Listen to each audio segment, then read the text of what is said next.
Qualcuno mi ha suggerito di commentare sempre le immagini pubblicate. A volte però è come mettere l'accento su situazioni già abbastanza deprimenti, come in questi due video di oggi.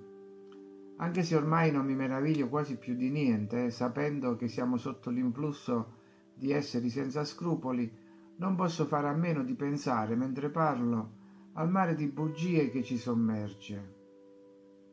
Leggere tutte quelle date, tutti i nomi di quegli architetti che in teoria avrebbero costruito edifici straordinari, o dei pittori geniali e sregolati che avrebbero affrescato quelle volte, o le storie di ingenui pastorelli che disegnavano sulle pietre e poi improvvisamente costruivano campanili impossibili da realizzare ancora oggi, o i nomi di quei generali che avrebbero combattuto guerre di indipendenza e di liberazione.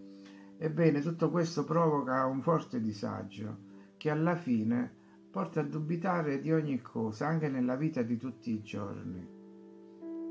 In questo primo video parlo del Sud Italia, nel secondo dell'America, e in entrambi i posti la realtà attraverso le immagini sembra diventare surreale, perché ciò che si vede, ciò che si percepisce, stona con quanto ci viene raccontato.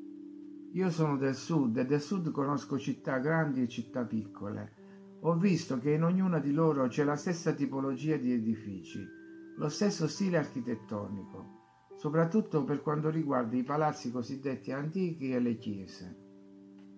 Gli altari delle chiese poi sembrano tutti usciti da una stessa fabbrica, come se fosse facile tagliare una lastra di marmo e intarsiarla con mosaici, con disegni identici a distanza di centinaia di chilometri. E dappertutto il simbolo della spirale a fare da collante.